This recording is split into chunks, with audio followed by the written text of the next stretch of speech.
everyone, my name is Karen, this is my channel Rather Be Reading, and today I'm bringing to you my July wrap-up.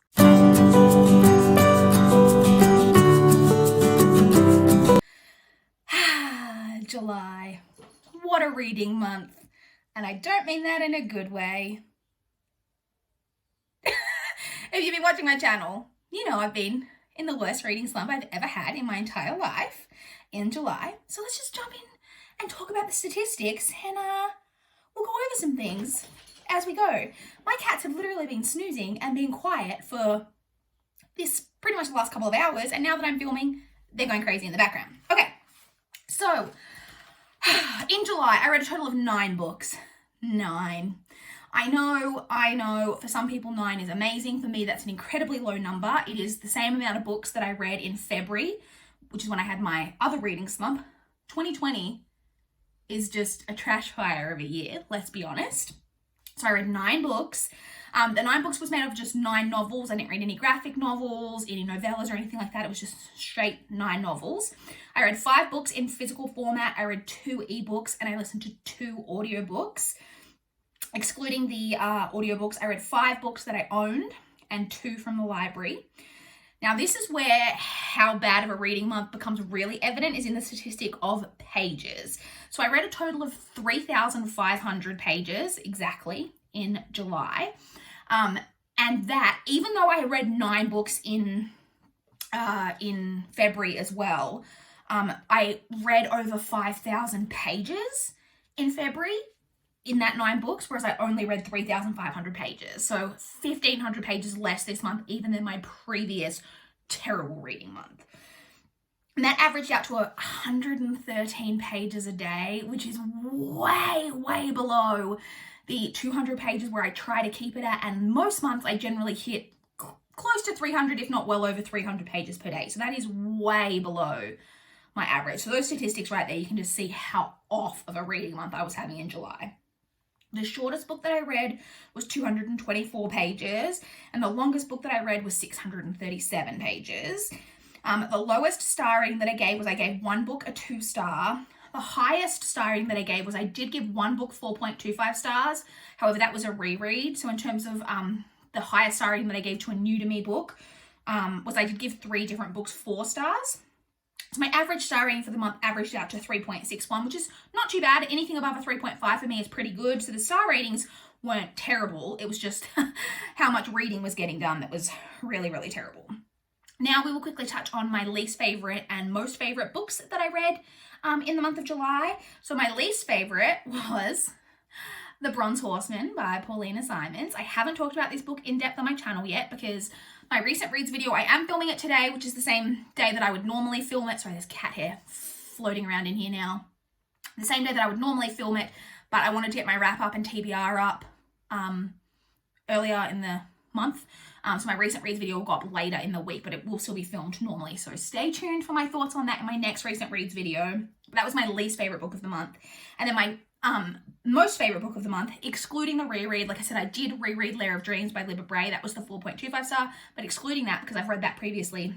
My favorite book, like again, kind of nitpicking here because I had 3 4-star reads, but I decided that my favorite was probably Come When I Call You by Shana Krishnasamy. This was one of my NetGalley arcs. It is out. It came out in the month of July. No, I think it came out at the very end of June. I highly recommend it. It is a gothic horror thriller kind of story about a girl who has some kind of weird things going on with her, and she has a cousin who's a couple of years younger than her, and she's away at boarding school when one day her cousin all of a sudden turns up out of the blue, and that kind of kicks off a whole series of events. I really, really did enjoy this, and I recommend checking it out, particularly if you are interested in like kind of like light horror, but like more gothic themed horror, then I would recommend checking this one out. I believe it's like, it could be read as like YA because the main character is a teenager, but it's also could be read easily by adults. Don't be put off by the like kind of young adult. I think it's not super like teenagery, I don't think, if that's something that puts you off. So that was my favorite. Now let's check in on all of the books that I had on my TBR in July and how I did on my TBR. Normally I did pretty good on my TBR each month, but as we've discussed, July was not a great reading month. So the first category of books that I have on my TBR each month is my library books. And I had 4 library books on my TBR. The first one was Bad Reputation by Stephanie London. I then had Death Wears a Mask by Ashley Weaver, Son of Rosemary by Ira Levin, and The Dark Calling by Cressley Cole. And of those 4, I read 1, Bad Reputation by Stephanie London. That's it. That's the only library book. It's not the only library book because right at the beginning of the month I was reading The Tenant of Wildfell Hall. But I think I finished that before I even filmed my TBR, so I didn't include it on my TBR. So that is another library book that I technically read this month. But in terms of the ones I had on my TBR, I read 1 of the 4. Not great statistics. Then we come to the books from my physical TBR shelf.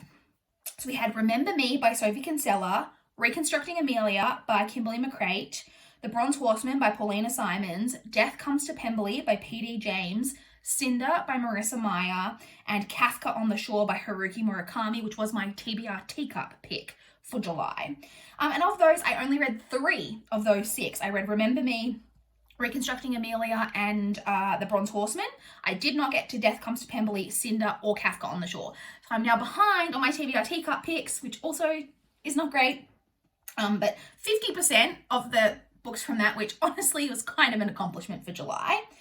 Then the next category that I have on my TBR each month is my ebooks. So I had 4 ebooks. I had Come When I Call You by Shana Krishnasamy, which obviously I read. The Shadow Bird by Anne Goslin, which I did read. The Perfect Father by John Glatt, didn't get to that one. And Strangers by C.L. Taylor, which I also didn't get to. So 2 of the 4, again, about 50%. Not as bad as it could have been, but not great either. And then the final category that I have on my TBR each month is my audiobooks. I had both Lair of Dreams and Before the Devil Breaks You by Libba Bray on my TBR this month. I did listen to Lair of Dreams, but I didn't get to, well, I started Before the Devil Breaks You, but then, I don't know. My brain just hasn't been allowing me to read, even in audio form, and I got 23% of the way through Before the Devil Breaks You. That's a reread. Before the audiobook expired, I have it back on hold, so I started that one, but I didn't complete it. And then the other 2 audiobooks that I had were The Flight Attendant by Chris Bojalian and Just Mercy by Brian Stevenson, both of which I didn't get to. So 1 out of 4 of those. So also not great statistic.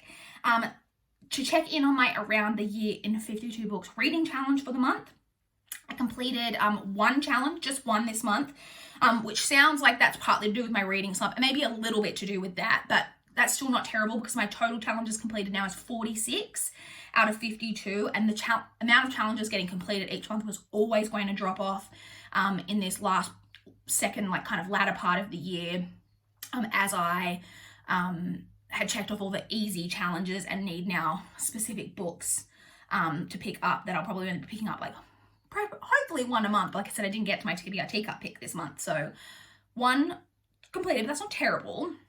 And then my final thing that I talk about in my wrap-up videos is where I'm at with my goal to reduce my TBR to below 400.